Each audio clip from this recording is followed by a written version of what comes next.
Good morning everyone. I welcome to all of you. You are watching Education Arena. लेकिन video देखने से पहले नीचे दिए गए सब्सक्राइब बटन को ज़रूर प्रेस करें। नमस्ते प्यारे बच्चों, कैसे हो आप सब? बिल्कुल ठीक हो? हाँ जी। तो बच्चों, पिछली कक्षा में हमने कक्षा तीसरी की पाठ्य पुस्तक झिलमिल में संकलित पाठ 8 भाईचारा पढ़ा था। उस पाठ को पढ़ने और समझने के बाद अब हम उसके अभ्यास की तरफ बढ़ेंगे। तो बच्चों, सबसे पहले हम भाईचारा पाठ में आए कुछ कठिन शब्दों के अर्थ जानेंगे। तो यहाँ देखिए बच्चों, यहाँ कुछ कठिन शब्द दिए गए हैं। सबसे पहले है दया। दया शब्द का अर्थ है रहम। उसके बाद अनाथ। अनाथ शब्द का अर्थ है जिसका कोई रखवाला न हो। उसके बाद है बर्दाश्त। बर्दाश्त का अर्थ है बच्चों सहन करना। फिर है चैन। चैन का अर्थ है बच्चों आराम। तो ये तो थे आपके कठिन शब्द। अब कठिन शब्द करने के बाद हम इस पाठ से संबंधित प्रश्न उत्तर करेंगे। यहाँ देखिए बच्चों, पहला प्रश्न, सफेद खरगोश क्या करता था? तो आपने पाठ में पढ़ा था ना कि सफेद खरगोश क्या करता था। तो क्या होगा इसका उत्तर? इस तरह से होगा, सफेद खरगोश खेत में गाजर, पालक, गोभी, पत्ता गोभी आदि सब्जियां उगाता था। दूसरा प्रश्न देखिए, सफेद खरगोश बिल्ली के बच्चे को घर क्यों ले आया? इसका उत्तर होगा बच्चों, क्योंकि सफेद खरगोश को बिल्ली के बच्चे पर दया आ गई थी। अगला प्रश्न देखिए, कुत्ते के पिल्ले ने खरगोश की सहायता कैसे की? तो इसका उत्तर होगा, कुत्ते के पिल्ले ने सियार को खेत से भगाकर खरगोश की सहायता की। अगला प्रश्न देखिए बच्चों, खरगोश 2 से 5 भाई कैसे बने? तो कैसे बने याद है ना? बिल्ली के बच्चे, कुत्ते के पिल्ले और नेवले के बच्चे के आ जाने से खरगोश 2 से 5 भाई बन गए। उसके बाद हम अगले भाग की तरफ बढ़ते हैं बच्चों। अगला भाग है आपकी बात। यहाँ पर हमें कुछ परिस्थितियाँ दी गई हैं और उन परिस्थितियों में आपको स्वयं को रखना है और सोचना है, कल्पना करनी है कि अगर आप इन परिस्थितियों में होते तो आप क्या करते। जैसे सबसे पहले देखिए, क्या होता यदि खरगोश बिल्ली के बच्चे, पिल्ले तथा नेवले को घर न लेकर आता। अब आपको सोचना है कि अगर वो उनको घर नहीं लेके आता तो क्या होता। बहुत परेशान होते ना, वो बहुत ज्यादा परेशानी होती उनको। अगला, कल्पना करें कि यदि सफेद खरगोश की जगह आप होते तो दुखी जानवरों की मदद किस प्रकार करते। सोचो बच्चों, कैसे करते? शाबाश।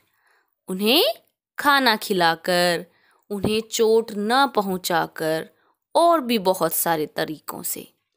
अगला, आप अपने भाई बहन के साथ मिलकर कौन कौन से काम करते हैं? तो यह तो बड़ा ही आसान प्रश्न है। आप सबको पता है कि आप अपने भाई बहन के साथ मिलकर कौन कौन से काम करते हैं। और अगली बार इसने पूछा, इस कहानी का कोई और शीर्षक बताएं। शीर्षक मतलब इस कहानी का कोई भी दूसरा नाम क्या हो सकता है। तो यह आपको अपनी कल्पना से सोचना है और आपको बताना है। उसके बाद यहाँ देखिए बच्चों, यहाँ इस भाग में कुछ विकल्प दिए गए हैं और विकल्प से ऊपर एक प्रश्न दिया गया है। आपको सही विकल्प छांटकर उस पर गोला लगाना है। यहाँ देखिए पहला प्रश्न, बाजार जाकर सब्जियां और फल बेचता था कौन? तो कौन बेचता था? आपके विकल्प हैं सुनहरा खरगोश, सफेद खरगोश या दोनों खरगोश। तो सही विकल्प होगा सुनहरा खरगोश। अगला देखिए, खरगोश को काले सांप से बचाया। किसने बचाया बच्चों? बिल्ली के बच्चे ने, पिल्ले ने या नेवले के बच्चे ने? शाबाश, सोचिए। बिल्कुल ठीक, नेवले के बच्चे ने। आगे देखिए, खरगोश ने खेत में बोया। आपके विकल्प हैं ककड़ी, खरबूजा, टमाटर। तो खरगोश ने खेत में क्या बोया था? खरबूजा। Very good. अब बढ़ते हैं बच्चों भाषा की बात की तरफ। यहाँ देखिए, नीचे लिखे वाक्य उलट पुलट हो गए हैं। इन्हें पढ़कर सही क्रम से लिखें। तो क्या लिख रखा है? बहुत प्यार खरगोश भाइयों में था।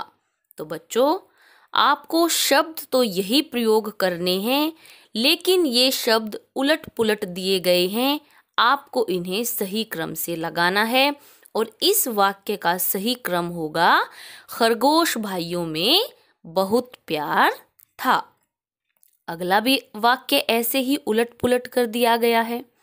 उछलने लगा बिल्ली का बच्चा यह सुनकर। तो लगाइए इसे सही क्रम में। यह सुनकर बिल्ली का बच्चा उछलने लगा। शाबाश। आगे देखिए, अपने साथ घर ले आया पिल्ले को भी वह। सही क्रम में लगाएं इसे।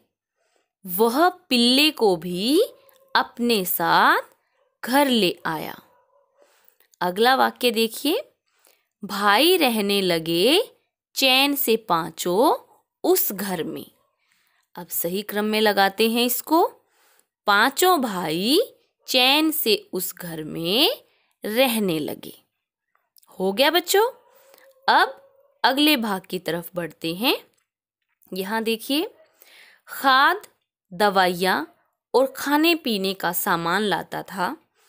इस वाक्य में खाने पीने शब्दों के बीच यह देखिए बच्चों एक चिन्ह दिया गया है। इसे योजक चिन्ह कहते हैं बच्चों। तो इस चिन्ह का प्रयोग यहाँ खाने पीने जैसे शब्दों में हुआ है। हमें ऐसे ही कुछ और शब्द बनाने हैं जो कि जोड़े में आते हैं। तो चलिए बनाते हैं। उठना, बैठना, खाना, पीना, जाना, आना, लेना, देना, स्त्री, पुरुष, माता, पिता। इन सभी शब्दों के बीच में योजक चिन्ह का प्रयोग किया जाता है। तो बच्चों, यह था आपका अभ्यास। अब आप इसे और अच्छे से समझने की कोशिश कीजिए।